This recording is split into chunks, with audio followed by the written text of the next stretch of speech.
It's always interesting when things line up in perfect succession for me when I start to make videos, because currently on social media, there is a growing conversation with men and holding other men accountable. You may not harass women. You may know how to take rejection. The majority of men that most women deal with do not. Yeah. And you are accountable for that as well.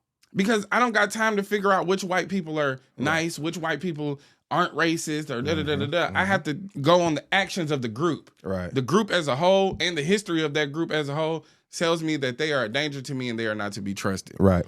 And while I won't delve deep into this subject matter, I'll save that for a later date. I would like to just throw a couple of my cents into the ring and say that when you're dealing with people who are not in your life and you're seeing the things that they do, whether it be on the news or on social media, of course, you're going to have an opinion. And of course, you want to live in a world where people look at those things and call out those said things, because you see from time and time and time with numerous examples, people making excuses for something abhorrent. And it's always wonderful to see people call it out and say they don't stand for something. And the more people make excuses for it or make jokes about it or try to sit there and run around and come up with some covert explanation to said thing, it creates this weird conversation that starts where people think that there are people out there that are cool with it, that will accept it, that favor it. And there are some people out there that are in that type of camp. And to those people, it don't matter if you're a man, it don't matter, at least for the context of this video, that you're a woman, you're a fucking psychopath. And no amount of complaining that someone's clocking your tea is going to stop the fact that people should be calling out things. But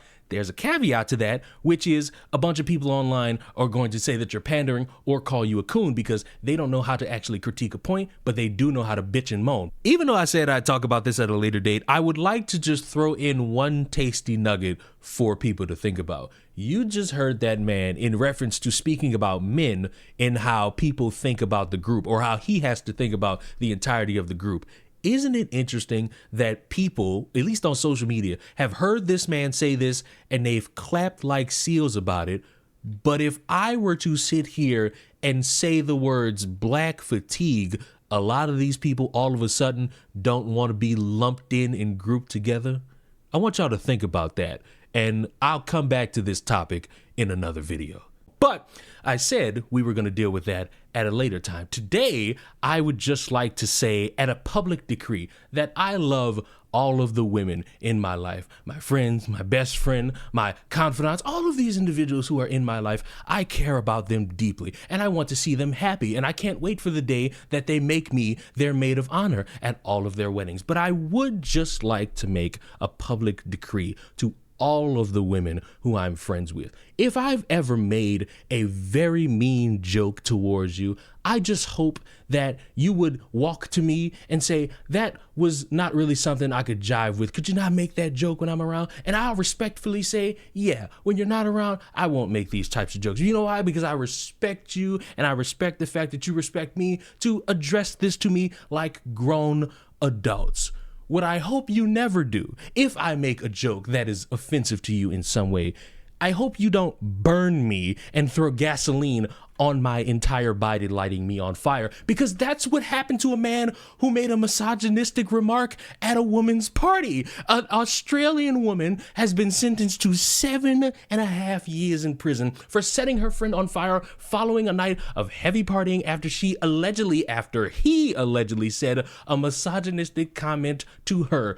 Corby Jean Walpole, terrible name, poured gasoline on Jake Loader, actually okay name, who's 23 at the time, and set him ablaze as they were drinking in her backyard on January 7th of last year. Walpole pleaded guilty to one charge of burning and maiming by using corrosive fluid, the outlet reported. On the day of the party, Walpole and Loader, who had been friends for 9 years, had been drinking for 12 hours. Walpole consumed between 23 and 35 drinks and cocaine during the party. These are not stable individuals. Not to say that, you can't have fun at a party, but as soon as you tell me something about cocaine, that's the moment where I leave the party, and maybe, just maybe, 911 knocks on that door a couple minutes later. I'm not saying I snitched, but I'm saying cocaine will not be in my neighborhood. The 24-year-old attacked Loader after he allegedly told her to get back in the kitchen and not drink with the boys. Now look,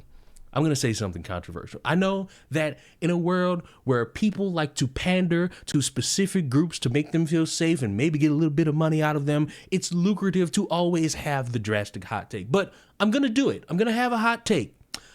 This didn't warrant being burned at any point, at any time. Saying get back in the kitchen to a friend of 9 years, you would think at that point, you know what, y'all cool with each other and you could make that type of joke. That not the right type of reaction to have, because you're now sustaining third-degree burns to 55% of your body because you were making crash jokes. And I'm gonna sit here and say it.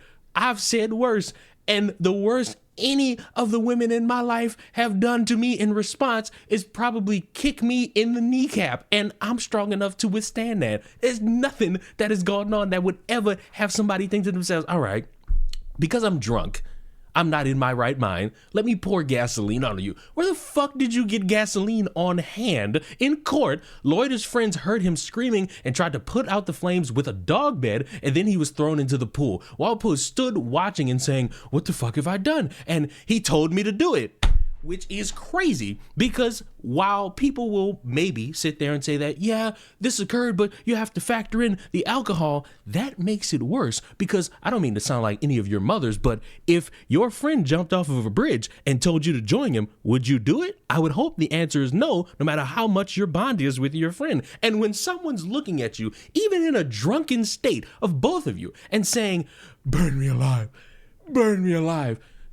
you would have to be somebody who's that fucking insane to even go along with it while you are fucking drunk. The judge overseeing the case described the act as unprovoked and particularly violent, fueled by drugs and heavy drinking, the outlet reported. This is a tragic case in so many ways, really in just one way. For the victim and his family, and the offender and her family, no. And listen, I understand why people say things like this. It's to speak light into how two lives have now been affected. In one way, you have someone who now has to deal with their skin not looking a certain way anymore, and the other one has to deal with the public reputation of being known as somebody who can't take a joke and will burn you at the stake if you make a joke towards them that offends them enough. But you're comparing an apple to a burn victim, and that's impossible for me to correlate and get behind. While I do understand it, I can't agree with it, because one person has been harmed physically, the other one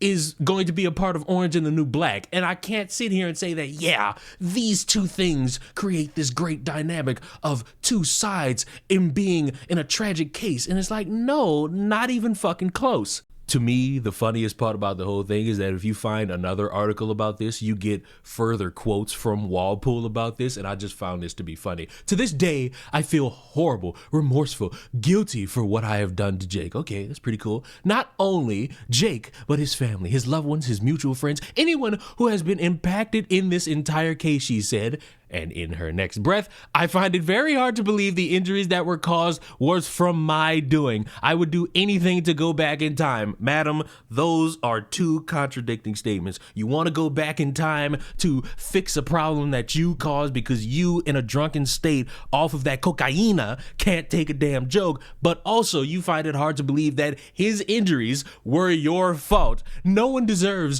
what happened to Jake, and I can't imagine the pain, both physically and emotionally, that I have caused him and his family. Again, contradicting yourself in hilarious formats, because you can't sit there and say, oh, I wish I could take it back, but then also say, oh, well, I don't really see how this could be of my doing, and oh, I'm sorry that no one deserves this, and I can't imagine the pain that I've given you. It's a back and forth that only the truly gullible or the narcissistic or the people who want to gaslight you will sit there and try their very damnedest to try upon you, hoping that you are gullible enough to believe them. And I'm sorry, madam, I am not that traumatized anymore to take you at your word. I am happy that you are going to sit in jail for all that period of time, which will give you the opportunity to think to yourself, maybe I should learn in moments of intoxication to take a damn joke. And you said that you can't imagine the pain physically. Well, maybe, just maybe, if you go into the kitchen of your prison and they give you some boiling water and you just pour it on your arm just a little bit, you could feel even maybe 2% of what it's like to be burned on 55% of your body. You won't fully get that feeling, but it'll be somewhat in that ballpark to where you can understand, yeah, you're a fucked up individual. And maybe, just maybe, this will entice you to stay far, far, far away from that cocaina. Because in a world where people can't control themselves without drugs, it's even worse when you have people who can't control themselves and they do drugs. And I hope for the remainder for your days, you live with the guilt of knowing that in the grand scheme of it all, you can't take a fucking joke and you can't get back in the kitchen to make sure that you do all the woman duties that make yourself so feel ingrained in our pleasurable society. Remember to drink responsibly. Remember to make sure that you're not dealing with a bunch of losers who can't take a joke. Remember to always pick your friends wisely. And to the women in my life, I will be waiting with bated breath for the day that you get on your knees and ask me to be your maid of honor. Because if you don't ask me to be your maid of honor, you ain't getting married, bitches. Subscribe to the channel. I will see you all in the next one. Mwah! Goodbye.